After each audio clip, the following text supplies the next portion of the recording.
আসসালামু আলাইকুম রহমতুল্লাহি বারাকাতুহু। আজকে এক সপ্তাহ যাবৎ আমরা প্রবাসীরা যে মানসিক ট্রমার মধ্যে যাচ্ছি, দিন পার করতেছি। আসলে বিষয়গুলা বলতে গেলে মানে কিভাবে বলবো, কি বলবো? মানে আমি আসলে কোনো ভাষাই খুঁজে পাচ্ছি না। যাই হোক তারপরেও বলি। বর্তমানে বাংলাদেশের যে সিচুয়েশনটা চলতেছে, বাংলাদেশের যে পরিবেশটা, পরিস্থিতিটা বর্তমান চলতেছে, আমার কাছে মনে হচ্ছে বাংলাদেশটা এখন আর বাংলাদেশ নাই। বাংলাদেশটা হয়ে গেছে ফিলিস্তিন। আর এখানে ফিলিস্তিনিদের উপরে যেভাবে মানে অত্যাচার, নিপীড়ন, হত্যা, তারপরে হচ্ছে জেল, জুলুম যা হচ্ছে, ইসরায়েলের ভূমিকায় আছে বর্তমান সরকার এবং তার পেটোয়া বাহিনী। আমরা এই সমস্ত কিছুর জন্য আমরা এর তীব্র নিন্দা জানাই এবং আমার কাছে কিছু ভিডিও দেখে আমি এতটাই মানসিকভাবে এতটাই কান্না করেছি। বিশেষ করে একটা ভিডিও দেখে, যেটা হচ্ছে সাঈদকে যেভাবে গুলি করে হত্যা করা হয়েছে, সেটা দেখে আমি অনেক কান্না করেছি।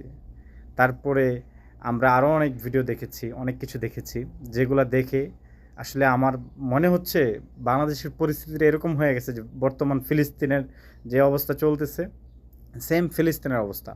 একটা সময় এরকম হয়েছে, গত যখন ফিলিস্তিনে যুদ্ধ শুরু হয়, তখন আমি সার্বক্ষণিক সময় আমি যখনই ফোনটা হাতে নিতাম, আমি শুধু ফিলিস্তিনের নিউজগুলো দেখতাম বা মানে ওদের কি হচ্ছে না হচ্ছে ওগুলো নিয়ে আমি খুব ব্যস্ত থাকতাম। আর বাংলাদেশে গত এক সপ্তাহ বা তারও আগে থেকেই, যখন থেকে এই কোটা সংস্কার আন্দোলনের ডাক দিয়েছে, যখন থেকে আন্দোলন শুরু হয়েছে, আমি প্রতিটা মুহূর্তই আমি মানে ফোনটা নিলেই আমি নিউজ ফিডে ঢুকতাম এবং বাংলাদেশের নিউজগুলো দেখতাম। তারপরে যখন থেকে আন্দোলন শুরু হইল, এই ছাত্রলীগ, মানে পুলিশ লীগ, তারপরে হচ্ছে আমাদের বাংলাদেশের সরকার যখন ছাত্রদেরকে নিয়ে মানে বাজে মন্তব্য করলো, আর করার পরে ছাত্রদের উপরে যেভাবে মানে অত্যাচার হচ্ছে, এগুলা দেখার জন্য মানে বারবার আমি ফোনের দিকে তাকিয়ে থাকি, বাট কোনো ধরনের কোনো খবর, কোনো ধরনের কোনো কিচ্ছু আমি পাই না।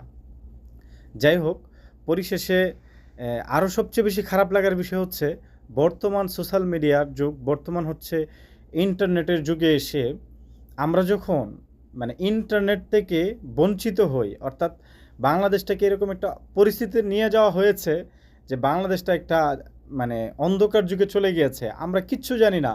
ইভেন আমাদের পরিবারের সাথে, আমাদের বাবা মা আত্মীয় স্বজন কারোর সাথে আমরা যোগাযোগ করতে পারতেছি না।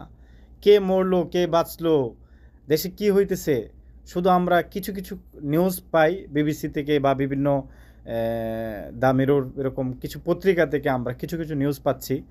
ইভেন আজকেও আমরা জানতে পেরেছি যে বাংলাদেশে কারফিউ চলা অবস্থায়ও মানে বাংলাদেশে বিভিন্ন জায়গায় এরকম সহিংসতা হচ্ছে এবং সরকার তো সাধারণ পাবলিক থেকে শুরু করে ছাত্র ভাইদেরকে শুরু করে মানে অনেক মানুষদেরকে গ্রেফতার করেছে।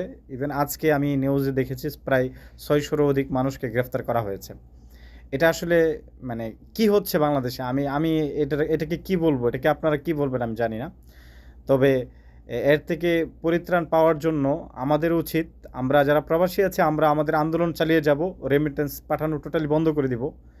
এবং যারা বাংলাদেশে আছেন আপনারা নিশ্চয়ই আমার ভিডিও যারা দেখবেন, নিশ্চয়ই আপনারা আন্দোলনকে অব্যাহত রাখবেন। এই সরকার যতদিন ক্ষমতায় থাকে ততদিনই আমাদেরকে এরকম অত্যাচার, নিপীড়নের শিকার হতে হবে, যেটা আমরা বাহিরে থেকেও আমাদের এই যে গতকালকে আমার একজন সৌদি এসে, আমার কফিল এসে আমাকে জিজ্ঞেস করতেছে, কিরে বাংলাদেশে কী সমস্যা, কি হয়েছে?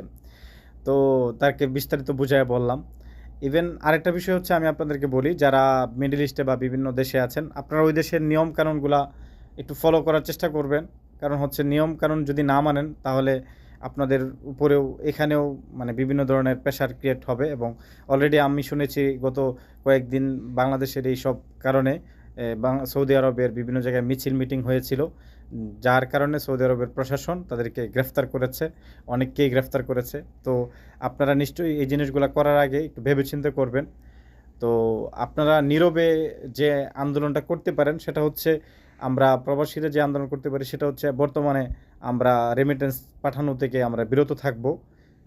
তারপরে হচ্ছে আমরা বেশি দোয়া করব, যারা শাহাদত বরণ করেছে তাদেরকে যেন আল্লাহ জান্নাতের উচ্চ মাকাম দান করে। আর আমি কেন এই কথাগুলো বলছি, আমি এই কথাগুলো বলার পিছনে নিশ্চয়ই আমার কোনো না কোনো একটা কারণ আছে। কারণটা আমি আপনাদেরকে বলি। ২০১৩ সালে শাপলা চত্বরে এই সরকারের নিপীড়নের শিকার আমি নিজেও হয়েছিলাম। তো আমার কথা হচ্ছে, তখন আমরা আন্দোলন করেছিলাম নবীর ইজ্জত রক্ষা করার জন্য। আর এখন সাধারণ ছাত্রছাত্রীরা আন্দোলন করতেছে একটা ন্যায্য অধিকারের জন্য। তখনও আমাদেরকে এভাবে অত্যাচার করে হত্যা করা হয়েছিল।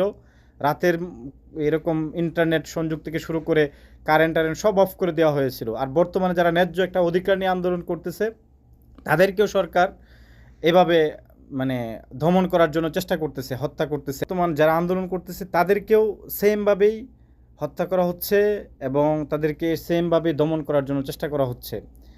তো আমাদের কি কোনো অধিকার নাই আমরা আন্দোলন করার? আমরা ন্যায্য একটা অধিকার নিয়ে আন্দোলন করতে গেলে আমাদেরকে এভাবে পাখির মতো গুলি করে হত্যা করতে হবে? এটা কোথায় আছে? আমি প্রশ্ন রাখতে চাই, এটা কোথায় আছে? আপনারা যারা ভিডিওটা দেখবেন নিশ্চয়ই ভিডিওটা শেয়ার করে দিবেন এবং যারা আন্দোলন করতেছে তাদেরকে আপনাদের জায়গা থেকে যতটুকু পারেন সাপোর্ট করার চেষ্টা করবেন ইনশাআল্লাহ। তাহলে নিশ্চয়ই তাদের আন্দোলনটা আরও সুন্দর হবে এবং আমরা চাই এই সরকারের পতন। এই সরকারের পতন ছাড়া আমরা আর বিকল্প কোনো কিছু চাই না। সবাই ভালো থাকবেন, দোয়া করবেন। আল্লাহ হাফেজ। আসসালামু আলাইকুম।